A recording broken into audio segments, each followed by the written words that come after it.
Mientras carga la presentación, si uno piensa en el problema de malezas en Uruguay y en Argentina, en realidad la hipótesis más fuerte y con la que anticipo que coincido es que en los últimos años una altísima adopción de la siembra directa, como nos contaron recién, el 90% de la superficie, junto con la biotecnología en los cultivos principalmente de la soja y el uso de glifosato masivamente, genera una presión de selección que nos lleva hoy a la situación de resistencias y tolerancias en malezas que tenemos.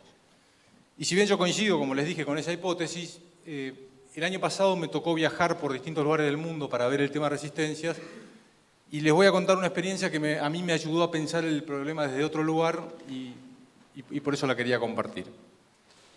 Cuando uno viaja por Canadá, después de hablar un rato con la gente, lo que entiende es que cuando te están hablando de cultivo de verano, en realidad te están hablando de trigo, cebada y canola, o uno va a Europa, donde tienen tremendamente acotados los momentos en los que pueden aplicar herbicidas y las dosis de los herbicidas. Hay muchos momentos del año donde algunos herbicidas están proscriptos.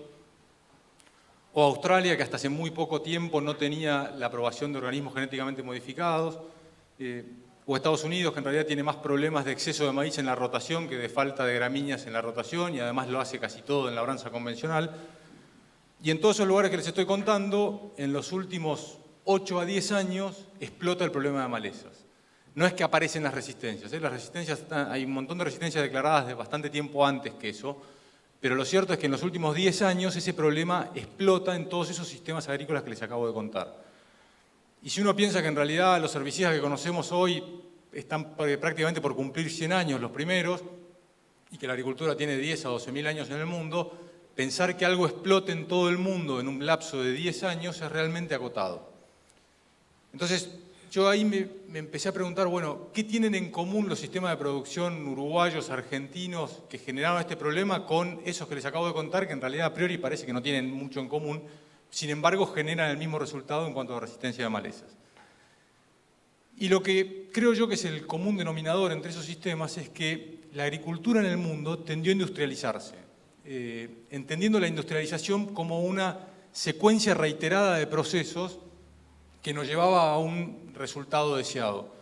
Y yo aclaro que, digamos, disfruté, viví y fui parte de ese modelo agrícola y considero que trajo grandes riquezas, que generó desarrollo hacia el interior de los países, que nos permitió hacer una agricultura más predecible, más estable, expandir fronteras, o sea, tiene innumerables beneficios, de los cuales siguen siendo válidos, pero lo cierto es que la reiteración de procesos en forma secuencial, ordenada, por decirlo de alguna forma, la industrialización de la agricultura, lo que hace es generar una presión de selección constante y uniforme. Y está muy descrito que cuando uno presiona sobre la biología de forma constante y uniforme, lo que genera es una selección de tolerancias o la generación de resistencias. Y eso es lo que ocurrió en la agricultura y eso es lo que estamos viendo hoy con las malezas. Y este concepto me parece que es importante porque vamos a empezar a transitar algunas soluciones, digamos, algunas formas de abordaje del problema, pero lo que sería importante es que las soluciones que encontremos no las metamos adentro de un proceso e industrialicemos esa nueva solución, porque en realidad lo que vamos a hacer es volver a generar una presión de selección que va a volver a generar resistencias o selecciones de tolerancia. Entonces, las soluciones que vayamos encontrando vamos a tener que usarlas en forma diversa y vamos a tener que hacer combinaciones, porque si no vamos a estar volviendo a generar más de lo mismo que nos trajo hasta este lugar. Cuando este problema se combina con este comportamiento que les voy a mostrar, que también está descrito hace tiempo, pero adquiere ahora más importancia, que es cómo se dan las fases de un proceso de invasión, o sea, cómo es la descripción del proceso de invasión de una especie en la escala que ustedes quieran. Puede ser a nivel de lote, puede ser a nivel de campo, puede ser a nivel de departamento, a nivel de país, a nivel de continente. O sea, a la escala que uno lo quiera llevar, el comportamiento es similar. Y lo que, más allá de las fases que están ahí, lo que me interesa que miren es la curva que a ustedes les queda a la derecha, porque lo que marca esa curva es que esas tres fases se dan a dos tasas bien distintas. Y la curva está suavizada, pero en muchos modelos de los que uno ve puede ser incluso más violento el quiebre. Entonces lo que pasa es que puede ser que yo en alguna maleza ya esté en la fase exponencial. Cuando yo estoy en la fase exponencial de una maleza, cuando tengo una maleza en una fase exponencial en mi campo, lo único que puedo hacer es convivir con ese problema, pero es muy difícil volver atrás. Si yo la agarro en la fase lineal, o sea, en la primera parte de la curva donde la pendiente es más baja y el problema avanza lentamente, tengo más posibilidades de generar algunas soluciones y estirar ese momento donde quiebra. El problema que tiene la fase lineal es que cuando yo estoy en ese momento, yo tiendo a creer que eso va a ser permanente. O sea, me cuesta ver hacia adelante que eso va a quebrar. Entonces, yo digo, tengo algún principio de raigrasa en la cabecera, pero la verdad que avanza lento, puedo manejar, puedo convivir. Tengo un vecino que tiene amaranthus, pero a mí todavía no me tocó. Y yo tiendo a creer que eso va a ser un proceso lineal de avance lento, y lo que muestran estos modelos, y lo que muestra la realidad, son modelos basados en la realidad, no son modelos matemáticos, es que eso en un momento explota. Y entonces lo que nos pasa es cómo puede ser que yo el año pasado no tenía el problema y ahora de repente tengo un problemón que no sé cómo atajar. Y lo que puede pasar es que yo tenga algunas especies en mi campo ya en la fase exponencial. CONISA, en prácticamente el campo de todos los que están acá sentados, está en esa fase exponencial y yo ya sé que está ahí y tengo que convivir con carnichera. Pero puede ser que tenga algunas otras malezas en la fase lineal, en la primera fase de la curva. Y entonces el mensaje de esta curva, de este comportamiento es, si yo estoy en la fase lineal, anticiparme, prevenir, puede ayudarme a estirar ese momento en el que la curva quiebre. Ahí está puesto en 20 años, eso no necesariamente es así, depende para la especie que uno lo mire, y puede ser en 3 años, en 5 años o en 25. Lo cierto es que yo puedo trabajar sobre ese punto de quiebre. Y entonces a nivel de lote, a nivel de campo, puedo tomar medidas para que eso se corra y no entrar en la fase exponencial. Entonces la recomendación sobre este punto sería entender qué malezas son una amenaza para entrar en este circuito. Porque yo no estoy diciendo salgan a reconocer las 250 especies que hay en los campos, sino que les estoy diciendo, por lo menos ocúpense de saber cuáles son las amenazas o las realidades complejas en etapa exponencial de sus vecinos y identifiquen si eso está en su campo. Vecino puede ser el del alambrado al lado o alguien que me dijeron que está cerca o el del país de al lado, fíjense qué pasa en la provincia de Entre Ríos, fíjense qué pasa en Brasil. O sea, yo miraría qué pasa cerca para ver cuáles son las posibles amenazas para mi sistema. Ahora voy a mostrar algunos datos de este proceso visto a nivel de escala país. ACREA hace en Argentina 3 veces por año un relevamiento con todos los productores, los 2.200 productores, les manda una encuesta y a los 220 técnicos que asesoran el movimiento les manda una encuesta donde les preguntamos distintas cosas. En la encuesta de julio, hace 3 años, o sea, desde julio del 2014, julio del 2015, julio del 2016, reiteramos algunas preguntas sobre malezas, actualizamos algunas especies, pero la pregunta básicamente se mantiene.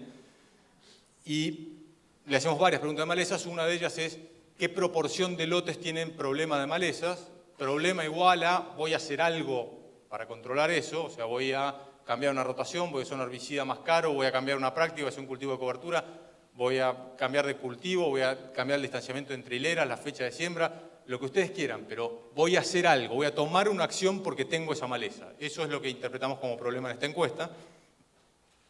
Y como lo hacemos hace 3 años y reiteramos la pregunta, después le preguntamos qué especie es, ¿no? Lo que podemos ver es la evolución. Yo les voy a mostrar algunos ejemplos nomás. Fíjense, esto es Amaranthus palmieri. Amaranthus puede ser palmieri, puede ser híbrido, no importa. Amaranthus yuyo colorado como especie en general con resistencia. Casi todo lo que hay en Argentina y lo que hay en Uruguay es resistente a glifosato y a herbicidas ALS. O sea, además tiene la resistencia a la ALS hace tiempo, pero gran parte de la población es resistente a ALS y ahora gran parte de esa población se está volviendo resistente a glifosato, o sea que tiene una doble resistencia. Y uno lo que puede ver es que, fíjense, en julio del 2014, de vuelta en términos de tiempos biológicos es nada, cualquiera de los que está acá se acuerda de su campo, de sus cultivos, hace 2 campañas atrás. Fíjense, Amaranthus era un problema en el centro del país, en el 14% de los lotes, 1 de cada 10 en la zona sur de Santa Fe, 1 de cada 10 en NOA, que es otra zona agrícola productiva importante en Argentina, y 2 años más tarde, o sea, 3 encuestas más tarde, pero 2 años más tarde, o sea, de vuelta, nada en términos de tiempo biológico, fíjense, en esta zona que era 14% pasa a ser casi el 40% de los lotes con problemas de Amaranthus, van a hacer algo específico para Amaranthus. 1 de cada 2 lotes en la zona sur de Santa Fe tiene que hacer algo específico para el control de Amaranthus. Y fíjense lo que es la expansión a las zonas aledañas, o sea, cómo se va moviendo y cómo, acá ya tengo 21, 14, 4, 2, 5, o sea, en todos lados crece Amaranthus y eso es una maleza que a escala país entró en la fase exponencial.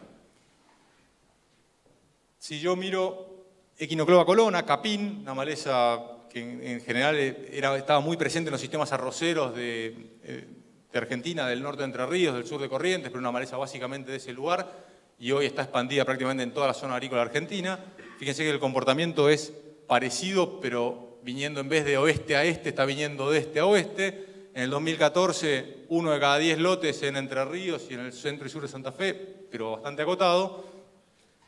2 años más tarde, 1 de cada 3 lotes en Entre Ríos tiene que hacer algo específico para el control de capín, y 14%, 12% de los lotes tienen que hacer algo en la zona de Santa Fe. Ryegrass.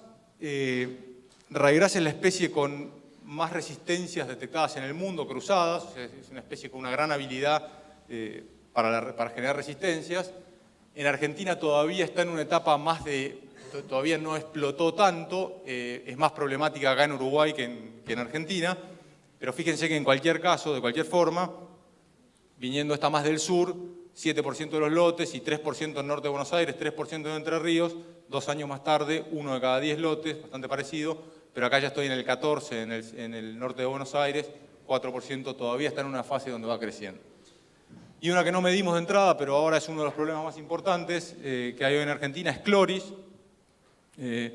Cloris, tricloris, hay 16 cloris distintas en Argentina, pero básicamente agrupadas todas. Lo que uno puede ver es que hoy es una maleza importante, es muy importante en el norte, y hay cloris en Uruguay, también es una amenaza para Uruguay. Este comportamiento, lo que obviamente trae, y que es lo otro que preguntamos, es un incremento de costos. Entonces lo otro que le preguntamos a la gente es, bueno, donde yo tengo un problema, ¿cuánto te cuesta?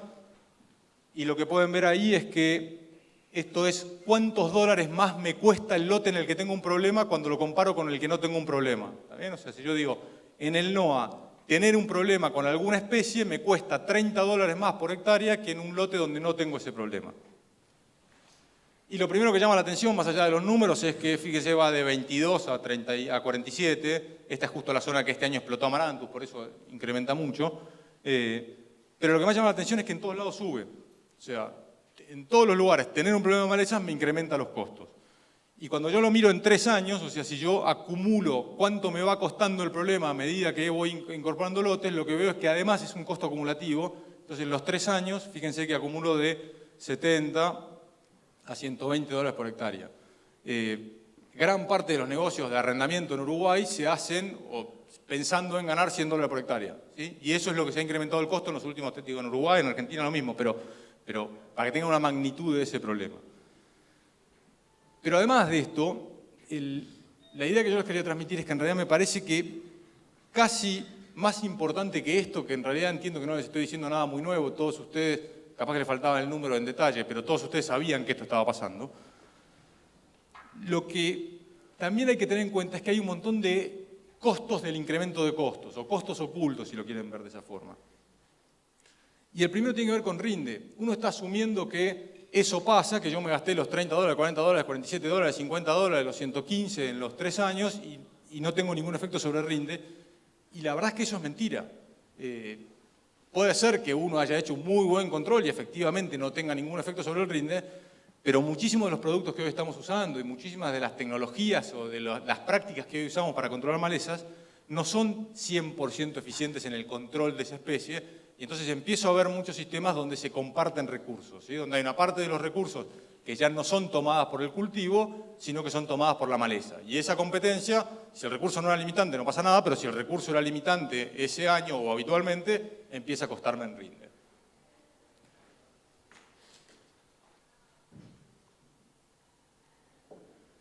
El siguiente punto tiene que ver con la operatividad. Yo hay un campo que voy hace como 15 años, donde tengo bastante relación, un campo grande que tiene un fumigador, tiene un mosquito propio, y el aplicador está ahí hace muchos años, yo lo conozco mucho, y hace 2 o 3 meses teniendo una conversación con él, donde estábamos conversando las dosis y los productos, y en un momento me dice, ¿sabes lo que pasa, Fer? Vos hace 10 años, o 8 años, o 5 años, me dabas 3 dosis para 20 lotes, y yo salía y aplicaba, y lo que tenía que cambiar era la dosis del producto, tenía que ajustar algo a esa dosis. Hoy para esos mismos 20 lotes me das 30 dosis, porque algunos lotes los tenemos que partir al medio, tenemos que hacer un manchoneo, como los productos son caros, andamos haciendo magia con eso. Y además antes de irte me decís, guarda que en estos cócteles de 5 productos el orden de mezclado es importante, si lo mezclas mal se tapa todo el sistema y además en muchos casos si no lavas bien después de aplicar el lote, podés generar un problema muy serio de fitotoxicidad en el lote del vecino. Y para completar el cuadro que estaba sintiendo, porque era más un sentimiento que otra cosa del aplicador, lo que me dice es, y además a mí me siguen exigiendo que haga las 450 hectáreas que me pedían que hiciera cuando aplicábamos las 3 dosis.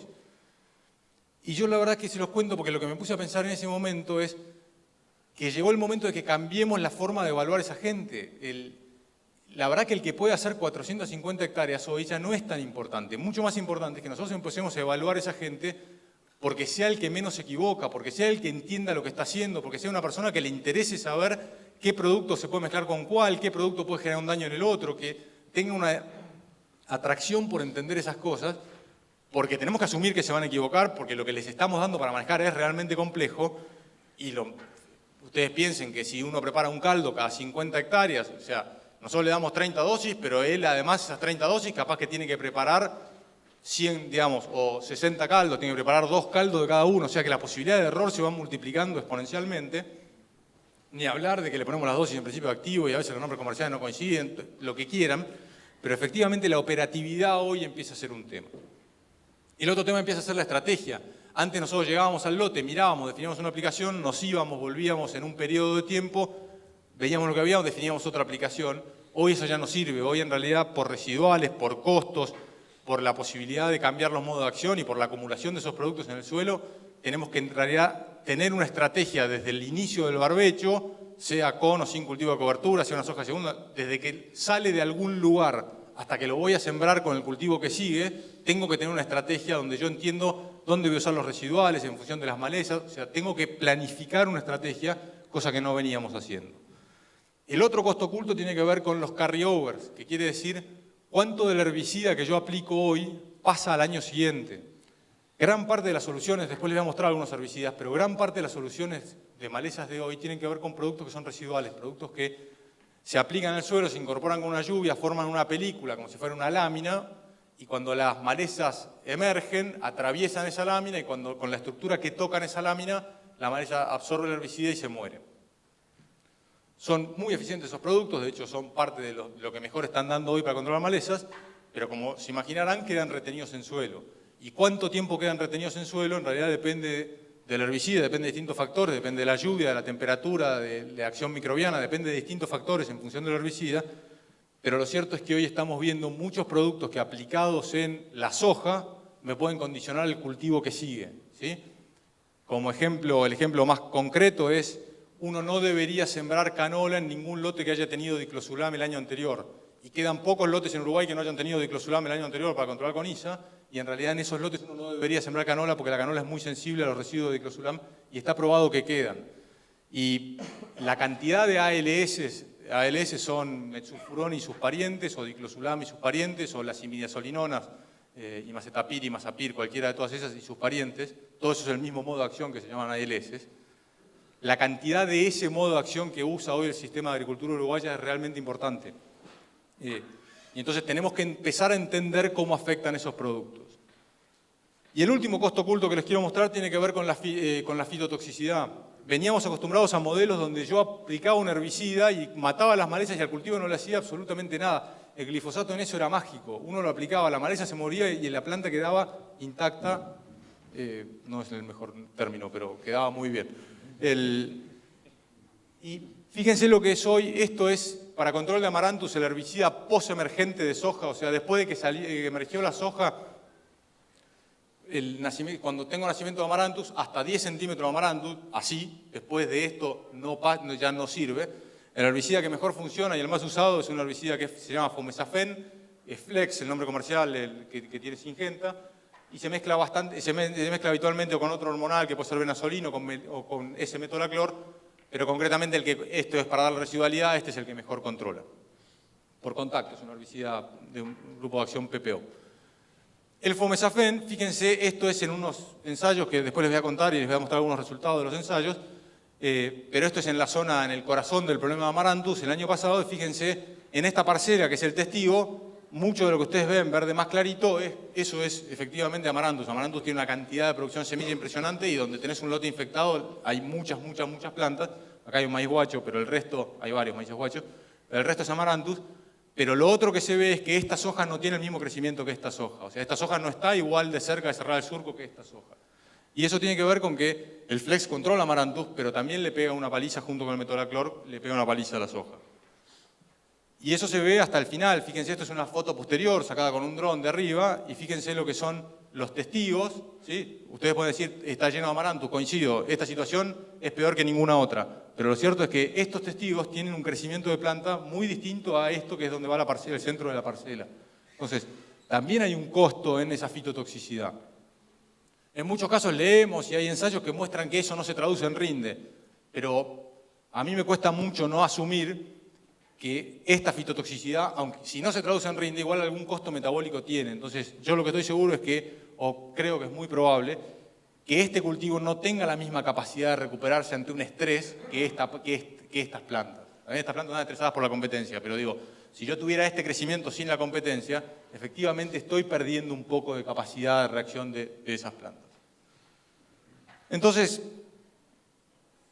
más allá de la globalidad del problema, digamos, o cómo el diagnóstico es que les conté que en realidad generar procesos reiterados presionó sobre los sistemas y nos trajo el problema que tenemos, que además tiene el comportamiento ese de las dos tasas y que hay que lograr prolongar la tasa lineal y que cuando uno mira, les mostré ejemplos de malezas, y que cuando uno mira los costos, es notable los costos que se ven en dólares y los costos que no se ven, tenemos que estar atentos a un montón de otras cosas, pero me gustaría dedicarle un rato a pensar cómo hacemos para abordar el tema. Y lo primero que quería arrancar es con una analogía que tiene que ver con esto. A mí esta imagen me gusta mucho por dos razones. Primero porque me permite mostrar la cancha de River, que si no, no tengo dónde mostrarla. Y segundo porque me parece que es una muy buena analogía del deporte con lo que pasa hoy con malezas. Yo hace muchos años, toda la vida hice deportes y toda la vida me gustó mirar los deportes. Y en los últimos años la tecnología de televisión de las cámaras de alta definición nos permite ver los deportes desde el sillón de nuestra casa con una definición que no la ve el técnico sentado al lado en el banco de suplentes, que está a 60 metros. Nosotros vemos el metro cuadrado de la pelota o de las medias, los guantes del arquero, los gestos, prácticamente podemos ver los sentimientos de la gente con esas cámaras. Y sin embargo, si uno solo mira deportes con esa cámara y ese metro cuadrado, en realidad puede ver una definición asombrosa, pero no entiende nada del deporte.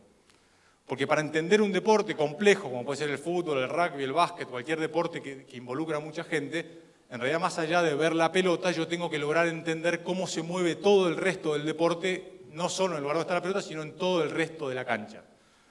Y eso solo se puede ver desde arriba, un poco más lejos, me tengo que alejar de ese metro cuadrado y tengo que ver cómo todo el resto se mueve en función de lo que está pasando. Y a mí me parece que en malezas hay mucho tiempo del que le dedicamos los técnicos, los empresarios, todos los que estamos involucrados en la producción agrícola, pasamos mucho tiempo mirando el metro cuadrado, pasamos mucho tiempo mirando la especie, la lígula, los pelos, el herbicida, la dosis, si funciona, si no funciona, si la incorporación, si la lluvia. Y está bien, digo, en algún momento hay que mirar todo eso porque hay que tomar las decisiones y resolverlo, pero no tenemos que perder de vista que cada tanto tenemos que alejarnos de eso y entender que solo vamos a poder ponernos por delante del problema si logramos una mirada un poquito más lejana y si logramos entender que lo que hacemos afecta al sistema. Les di varios ejemplos antes, el ejemplo del carryover, el ejemplo de la fitotoxicidad, el ejemplo de la planificación estratégica, el ejemplo de la evaluación de las personas que hacen las aplicaciones. Todas esas cosas no se ven en el metro cuadrado, pero sí se ven si uno se aleja un poco y entiende cómo es el comportamiento de todas esas cosas. Y entonces, desde esa mirada del sistema les voy a mostrar un ejemplo. Fíjense, lo que ven en ese gráfico son 10 años de base de datos de una región de Acrea, que le pregunta hace 10 años a los productores en lotes que van a soja, bueno, qué variedad usó, qué fecha de siembra, qué densidad, todos los datos técnicos para analizar los resultados, es un análisis de campaña.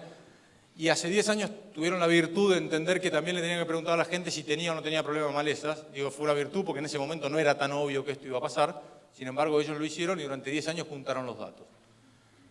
Y lo que se ve hoy, que tiene que ver con el panel de después, es que cuando la gente dice lotes que no tuvieron problema de malezas en la barra gris, lotes que sí tuvieron problema de malezas en la barra naranja, Y después dijeron, bueno, agrupemos los lotes en función de si tuvieron 2 o menos gramíneas en los últimos 2 años, en los últimos 10 años, perdón, si tuvieron entre 2 y 4, 4 a 6, ¿sí? O más de 6 gramíneas.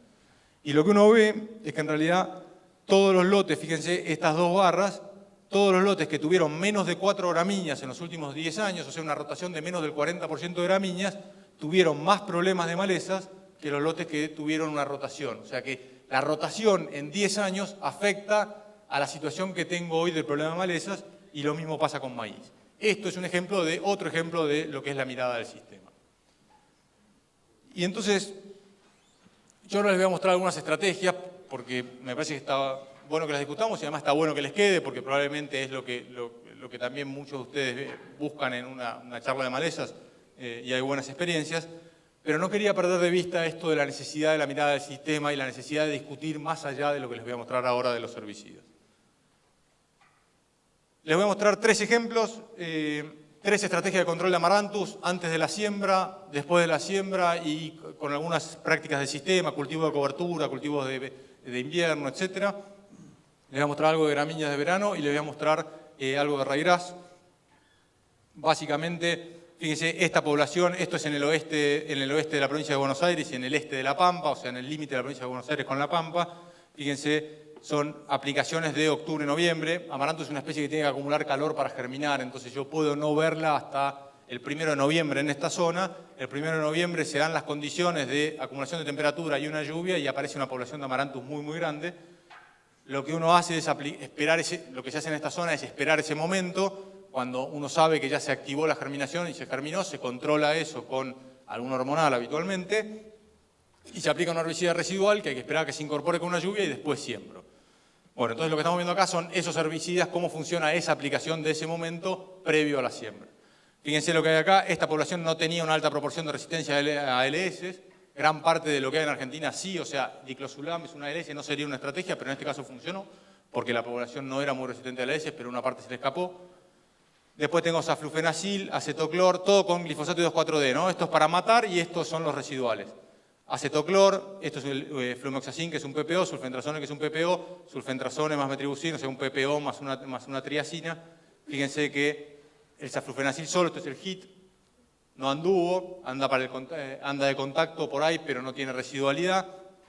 El acetoclor solo tampoco anduvo en la residualidad. Los PPO y los PPO con triacina sí anduvieron en este caso. Cuando uno dice, bueno, las parcelas que dejamos para entender con qué puedo controlar el Amaranthus después, esto reitero, se aplicó con el Amaranthus de menos de 10 centímetros y los resultados positivos es porque el Amaranthus estaba de menos de 10 centímetros, si lo dejo pasar de esa instancia ya no funciona.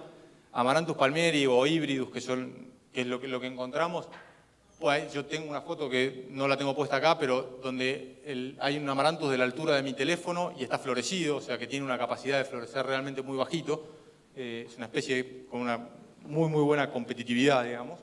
Y fíjense lo que funciona en posemergencia.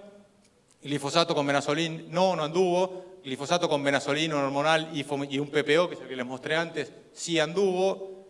Glifosato con fomesafen y lactofen sí anduvo. Con lactofen y metolaclor, esta es la parcela que les mostré, sí anduvo. Fomesafen solo también anduvo. Todas estas parcelas tuvieron fitotoxicidad. En distintos grados, esta es la que más fitotoxicidad tuvo, esta es la siguiente y después estas dos, pero en todos los casos hubo fitotoxicidad. Cuando lo pienso dentro del sistema y digo, bueno, las prácticas de coberturas, lo van a leer en muchos lugares, si uno genera un cultivo de cobertura o los lotes que vienen de trigo, de cebada o de algún cultivo de invierno y van a soja, tienen una población mucho menor de semillas que germinan, eso es verdad, pero hay una proporción que germina y esa proporción que germina tengo alguna dificultad distinta de controlarla porque en realidad los herbicidas del suelo es complicado que lleguen al suelo cuando tengo una cobertura de rastrojo muy importante. Entonces, el cultivo de cobertura, si no uso preemergentes, en realidad tengo una población menor, pero esa población menor sobra para hacer una competencia importante para el cultivo. Si hago un cultivo de cobertura con trigo, con preemergente, habitualmente sulfentrazone funciona. Si es centeno en vez de trigo y el preemergente también funciona. Si es un cultivo de cosecha de trigo y de uso de sulfentrazone funciona. En este caso, y son estas cosas que aprendemos, fluoxacin que podría funcionar, es un producto que queda muy retenido en rastrojo, se aplicó el producto, quedó retenido en rastrojo, no se incorporó antes de la siembra, se sembró el cultivo de soja, la soja nació, después llovió y él lo que salpicó, cuando pega una gota de lluvia en el rastrojo, esa gota de lluvia agarra el producto, el flumoxacin que estaba retenido ahí, salpica el cultivo y afecta al cultivo y genera fitotoxicidad importante en el cultivo. Entonces, son esas cosas que de vuelta se las cuento como experiencias de cosas que uno nunca esperaría o no piensa que van a pasar y va aprendiendo a medida que va viendo y evaluando alternativas. Esta no se ve bien, se las voy a contar, pero igual me parece que está bueno que les quede, les va a quedar la presentación. Es básicamente para controlar gramíneas de verano, en este caso en el centro de Santa Fe es Eleucine, Capín y Cloris. Lo que está funcionando hoy, no voy a ir uno por uno porque no lo van a ver bien, pero lo que está funcionando hoy muy bien en las gramíneas de verano es básicamente lo que son herbicidas ALS. El Ligate, que es un doble ALS, está funcionando muy bien. Hay que ir a sojas STS, que bueno, hay que tener esa precaución. El percutor, que es una ALS, es otro doble ALS, está funcionando bien y se permite ir a cualquier soja. Y después herbicidas del grupo de los ALS, que son las imidazolinonas, en general depende para cada maleza, pero para capín, por ejemplo, en general también funcionan bien. Les queda la información. Lo que hay acá son... y los inhibidores de la mitosis, S-metolaclor, también dan buena residualidad. Y lo que hay acá es una evaluación a los 45 días después de la aplicación, donde todos estos funcionaron, por eso están puestos acá, y van perdiendo residualidad cuando uno hace evaluaciones posteriores, ¿no? Que es lo otro que uno busca en estas aplicaciones. Si uno va a Ryegrass, acá les sintetizo algunas de las experiencias que hay en Ryegrass para terminar con esto de las estrategias. Fíjense, acá hay dos situaciones, el 70 o el 80% de Ryegrass en casi todas las dinámicas de población que hemos hecho en Argentina germina en otoño. Hay un 20 o un 30 que germina entre el invierno y la primavera, pero la mayor parte de la población germina en otoño. Entonces ahí hay dos situaciones, una es los lotes que tengo que barbechar o que tengo que llegar a la siembra de un cultivo de verano, sea soja o maíz tardío, y la otra es los lotes que tienen que ir a trigo. En los que tienen que ir a trigo, flumioxacin, esto es obviamente en lotes de Ryegrass resistentes a glifosato, ¿no? Que de vuelta les dije al principio, Uruguay tiene una proporción de lotes muy importante con Ryegrass resistente a glifosato. Flumioxacin es un PPO, es una alternativa, se puede aplicar 10 días antes de la siembra de trigo, tiene residualidad y está mostrando algunos buenos resultados. Piroxasulfone no existe hoy, es un pariente del S-metolaclor, es un producto que están largando el año que viene al mercado y que en todos los ensayos que se hicieron este año da muy buenos resultados, es un muy buen preemergente, muy flexible, incluso para trigo, para soja, es un producto que el año que viene al mercado de un modo de acción conocido, pero es un producto nuevo y que promete bien. Y Fines, que en realidad es una doble ALS, funciona si la población es baja, si la población es alta ya no funciona. Todos estos son herbicidas de suelo que primero tengo que controlar lo que hay, ¿no? Si ya nació el Ryegrass, primero tengo que matar al Ryegrass y después puedo aplicar estos productos funcionan. Y en posemergencia, si la población es baja y lo agarro chico, un doble ALS como el USAR funciona, y si no me tengo que ir a una CCASA, que es Pinoxadem, que es el axial, que también funciona.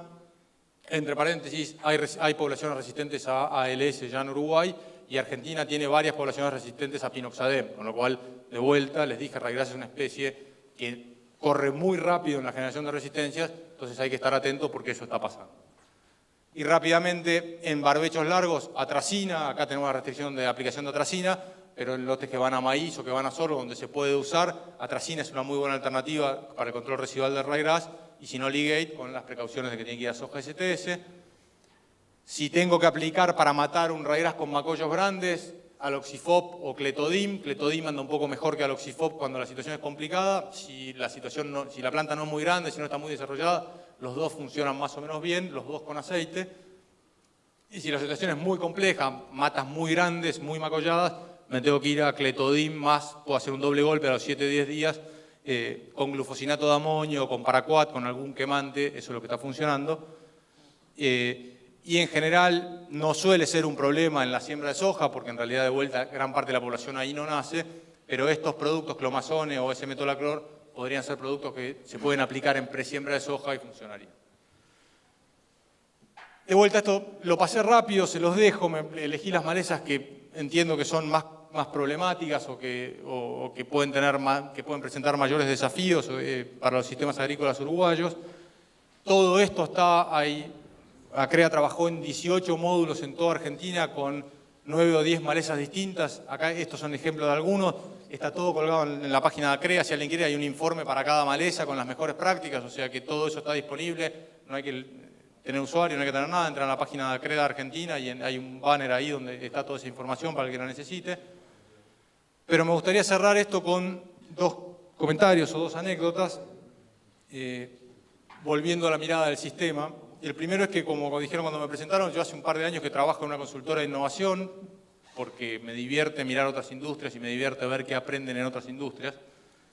Y una de las cosas, un ejemplo que me ayudó en esa consultoría de innovación y que creo que nos puede ayudar a mirar el caso de las malezas, a lo mejor alguno lo conoce, pero probablemente muchos no, tiene que ver con las ruedas y las valijas.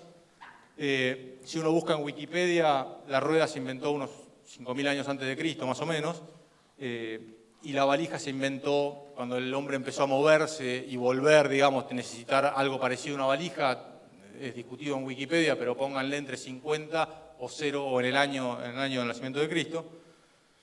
Y en realidad lo que llama la atención es que hoy, digamos, 7.000 años más tarde, recién en 1950, cuando uno busca, bueno, ¿cuándo se inventó la valija con ruedas? Tiene la historia alrededor de 1950. Y la verdad es que no hay ninguna nueva invención en una valija con ruedas. Digo, cualquiera de nosotros va a comprar una valija hoy, me cuesta creer que alguien vaya a comprar una valija que no tenga ruedas. Sin embargo, no hay nada novedoso en una valija con ruedas. Tiene 7.000 años un invento y 2.000 años el otro. Y sin embargo, tardamos casi 2.000 años para juntar dos ideas buenas y ponerlas en una mejor idea. O en una idea novedosa. Y con malezas tiene esto mucho que ver. Recién conversábamos sobre el problema del almuerzo y yo les decía, la verdad que me parece que un primer cambio es entender que esto se complejizó y que todos hemos tenido que aprender en el proceso y que todos hemos dicho un montón de cosas que hoy no son ciertas y que antes nos parecía que iban a durar y que hoy ya no duran. O sea que todos tenemos que rever y revisar nuestras ideas, nuestros conceptos, nuestra forma de producir para entender cómo nos podemos adaptar y sobre todo tener la capacidad de entender que al lado puede haber una buena idea que a mí me puede servir y que mi diferencia va a estar en ver cómo la tomo y cómo me adapto. Y entonces, quería terminar con esta imagen, que es como yo veo hoy la agricultura. Yo lo que creo es que hoy lo que tenemos son un montón de tecnologías que son como piezas del rompecabezas. Digo, tecnologías son herbicidas, o son prácticas, o son biotecnología, o lo que ustedes quieran, digamos, son las distintas cosas que tenemos que articular para hacer una buena agricultura. Y mi sensación es que lo que hoy tenemos son muchas herramientas, en algunos casos más, en otras menos, algunas directamente vinculadas con la agricultura, otras tienen que ver con los sistemas de producción y cómo se articula con la ganadería, cómo se articula con la otra práctica que ustedes quieran. Pero lo cierto es que yo en los últimos 3 años, mi padre no tiene nada que ver con el sector agropecuario, tiene una empresa constructora. Y en los últimos 3 años me ha escuchado quejarme tupido del sector agropecuario, y yo honestamente no soy mucho quejarme, pero creo que los últimos 3 años tenía razones para quejarme de la situación del sector agropecuario. Y el año pasado, en un momento, después de escucharme 2 años quejarme, me agarró y me dice, ¿a vos quién te dijo que esto iba a ser fácil? Yo la verdad que me quedé pensando y digo, nadie me dijo que iba a ser fácil, y tampoco sé si quiero que sea fácil. Y un poquito, ese es el mensaje con el que quiero terminar, en el que yo estoy convencido de que los sistemas agrícolas nuevos no van a ser fáciles, van a ser mucho más complejos de lo que eran. Definitivamente la agricultura que viene es mucho más compleja de la agricultura que vivimos los últimos 20 años. Y honestamente creo que es una oportunidad de generar competitividad en las empresas, que es una oportunidad de agregar valor y demostrar que no todo es lo mismo. Nos cansamos de quejarnos de que cualquiera juntaba $10.000 y venía y alquilaba un campo en el que yo había trabajado, había hecho la rotación, lo había cuidado los caminos, la sistematización, y venía alguien que pagaba 50 kilos más que yo de soja y me sacaba del campo y nosotros nos quejábamos de que era un negocio sin barrera de entrada.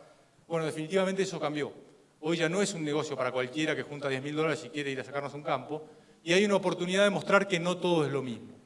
Y en realidad esto es más complejo y definitivamente si entendemos esa oportunidad, si logramos transmitirle sobre todo a los equipos de trabajo de que hay una oportunidad y de que podemos marcar una diferencia y que podemos agregar valor manejando sistemas más complejos, vamos a poder hacer una mejor agricultura.